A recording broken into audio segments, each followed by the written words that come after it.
Salut tout le monde. Vous savez, les Simpsons, ce n'est pas qu'une série télé légendaire. Aujourd'hui, c'est une institution massive. Oserais-je dire, même si je n'aime pas appliquer ce terme en l'occurrence, une franchise.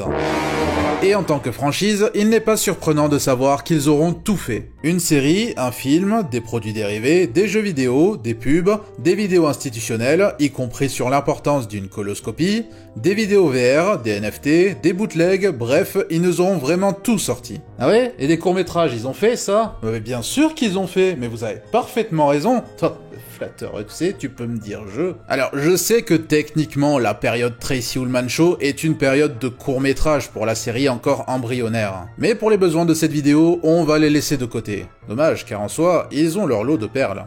Bref, ils auront mis leur petit temps avant de pleinement explorer le territoire du court-métrage. Ce qu'ils ont fait durant l'été 2012, entre les saisons 23 et 24, avec Dure Journée pour Maggie, ou The Longest Day Care en VO. Une expérimentation intéressante, car pensée comme un hommage au court-métrage fait par Pixar et diffusé avant chacun de leurs films. Fut un temps du moins. Et même si je ne qualifierais pas non plus les Simpsons comme complètement inaccessibles au jeune public, ce qui serait hypocrite de ma part vu que je regardais déjà la série quand j'avais quelque chose comme 7 ou 8 ans, c'est drôle d'imaginer cet univers satirique et anticonformiste aborder le domaine du court-métrage à diffuser avant un grand événement familial. Et ce que la Fox avait à ce moment-là, c'était L'Âge de Glace 4, que j'étais allé voir moi-même au cinéma à l'époque, sans être au courant de la diffusion d'un tel court-métrage juste avant. Pour correspondre à ce genre, les scénaristes ont choisi de prendre Maggie comme vedette. Choix évident, étant donné le côté complexe de lui donner un épisode de 20 minutes pour elle seule. Et c'est le producteur James L. Brooks, gros soutien à la grande saga Simpson depuis les débuts, qui a eu l'idée d'en faire un court à destination des salles de cinéma. Donc, Dure Journée pour Maggie, ça marche sur les traces de la sous-intrigue d'un tramway nommé Marge si l'on veut, mais pensé dans une optique cinématographique. Nous avons donc certains acteurs importants du film des Simpsons de retour à la barre, dont David Silverman à la réalisation et responsable de l'intégralité des storyboards, et Hans Zimmer à la musique. Et l'air de rien, si le court-métrage n'est pas ce que la franchise a pondu de meilleur, on sent le cœur à l'ouvrage qui est allé dedans, et la très bonne utilisation des moyens à disposition. L'histoire est mignonne, mais c'est surtout l'exécution qui mène la danse, tandis que le court est complètement muet et que la mise en scène est pensée pour correspondre à ce personnage qu'il est tout autant, et il a toujours été. Pratiquement. Jolie démonstration de pantomime et de gestion des espaces pour que la mise à l'échelle de Maggie fonctionne plus efficacement. Et la petite touche gentiment irrévérencieuse reste de mise ici et là, sans créer une perte d'équilibre pour le ton. Pour un détour du côté du court-métrage cinématographique, on peut dire que c'est une tentative réussie, et longtemps on a pensé que ce serait la seule.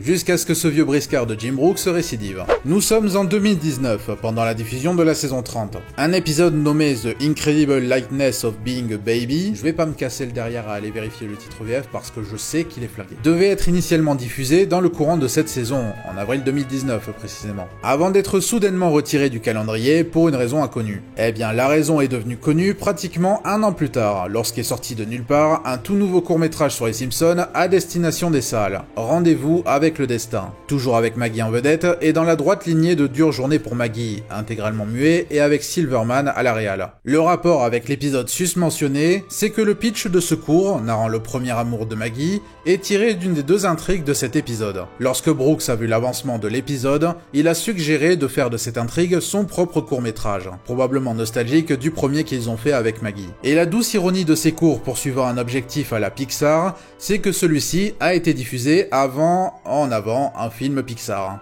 Merci le rachat par Disney. Et quoi de plus Disney qu'une histoire de romance entre bébés? Le court est plutôt sympa en vrai. Je pense qu'on sent déjà des limites imposées pour celui-là, dans la mesure où il est né d'une sous-intrigue d'un épisode random transposé au format court-métrage et avec ce que ce format implique. Mais il demeure une envie de bien faire globale, pour faire honneur à la tradition du petit complément avant un film. Après, j'apprécie mieux la base de Dure Journée pour Maggie. Il y a quelque chose de plus palpable dans cette intrigue enfantine, quand Rendez-vous avec le destin est plus dans l'optique du contraste entre une histoire romantique et des bébés qui se donnent rendez-vous dans un terrain de jeu. Typiquement, je trouve que l'humour extrait d'une base type bébé qui se retrouve dans des situations d'adultes peut être très vite téléphoné. Mais il y a en l'occurrence une déformation de la perception qui est gentiment amusante. Donc c'est moins pantomime à l'échelle de bébé, et c'est peut-être moins inspiré au niveau de la mise en scène en conséquence. Mais c'est bourré de charme pour ce que c'est, et il y a 2-3 scènes scène qui se rapproche de la valeur initiée par le court-métrage précédent. En plus, j'aime toujours les petites touches d'humour noir, parce que je sais qu'à cette échelle, on n'aura pas plus. Il y a pire façon de dépenser 4 minutes. Je pense pas qu'à la fin, vous serez en mode « Vous m'avez pris 4 minutes de ma vie, alors vous allez me les rendre !» Cela dit, déjà à l'époque, je m'interrogeais quant à la durée de vie de ce petit supplément. Dure journée pour Maggie a eu le bonus de l'effet de surprise et d'être diffusé avant un film événement qui avait toutes les chances de détruire le box-office.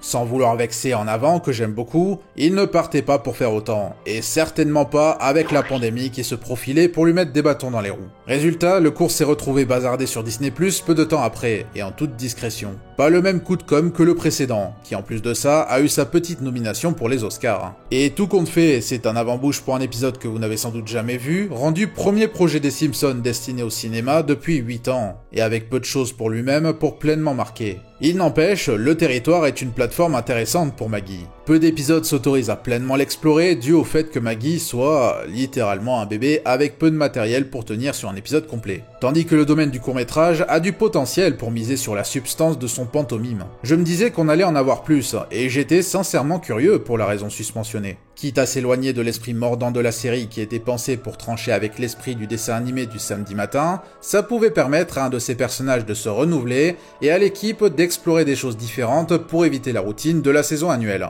Bref, j'étais partant pour plus. Et puis est arrivée l'année 2021.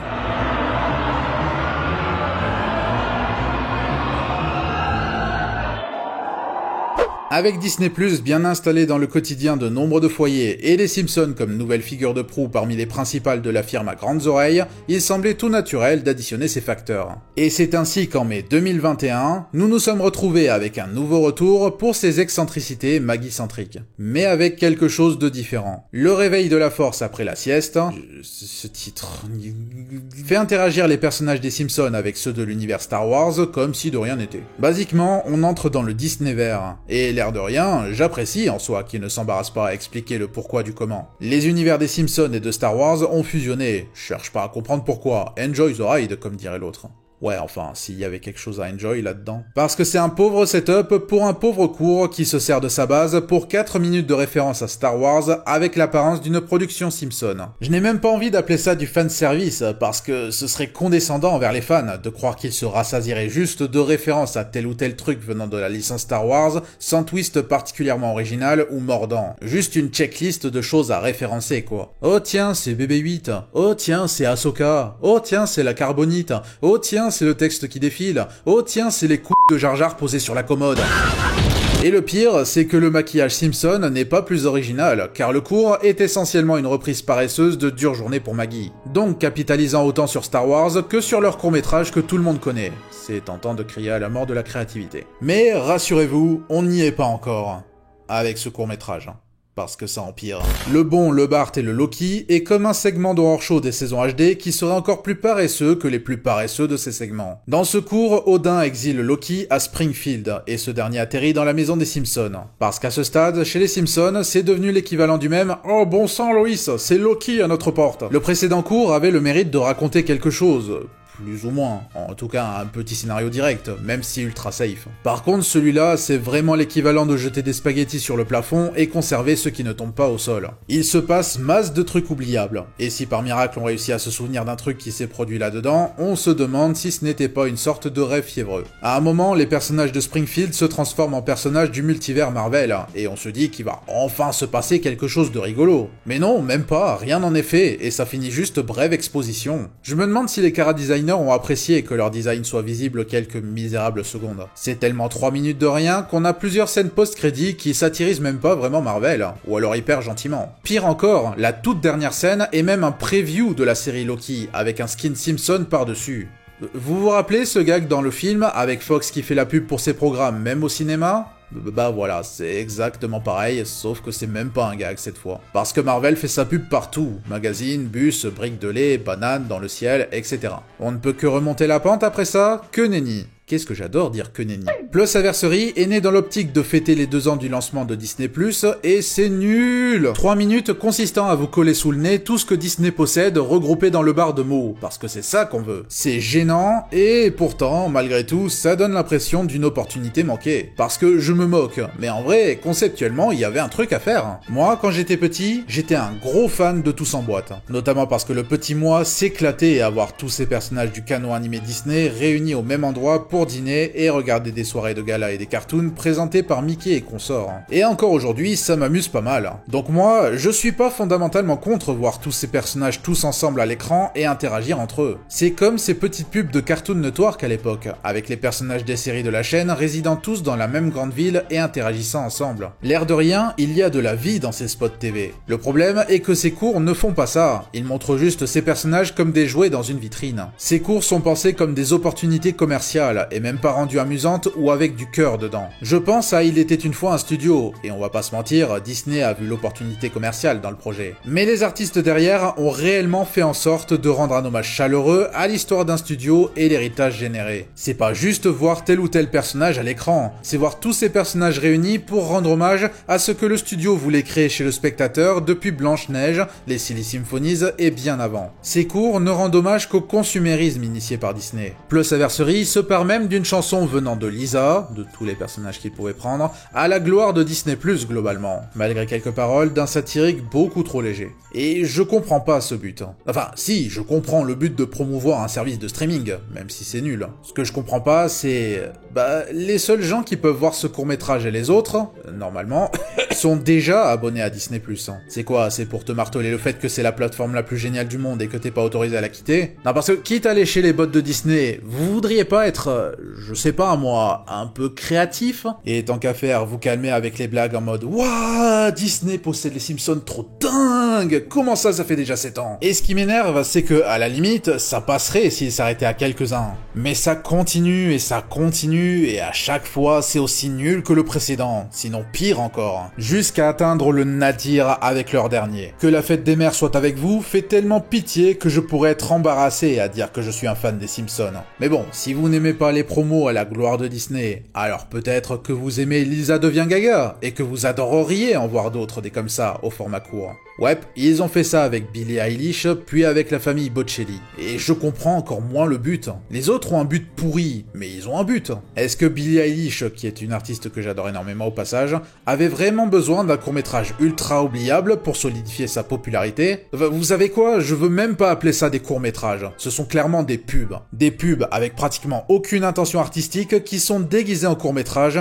mais qui révèlent à quel point les deux domaines peuvent être incompatibles. Les Simpsons ont fait la pub de plein de trucs au fil des années. Et je suis ok avec ça, faudrait se voiler la face pour ne pas l'accepter, comme pour toute licence qu'on adore. Mais ces pubs sont pensées et exécutées comme des vraies pubs, et considèrent ce qu'elles impliquent. Un court-métrage, c'est quelque chose de différent. Et je n'ai pas envie de me farcir 4 minutes à la gloire d'une licence ou d'un studio qui sont conçus comme le contenu d'un court-métrage sans avoir l'air d'en être un. Ça ne m'agacerait probablement pas autant si c'était des vidéos bazardées sur YouTube. Mais là, ça m'agace énormément pour plusieurs raisons. D'abord, c'est un énorme gâchis de David Silverman, toujours là pour les réaliser, mais sans aucune volonté qui transparaît. Pour les 2 premiers cours sur Maggie, on sent une patte artistique présente et une vraie envie de bien faire. Or là, Silverman passe presque pour un simple nom à coller au générique, payé pour ordonner ses animateurs de tracer les personnages du catalogue Disney et les disposer de manière gênante sur une frame.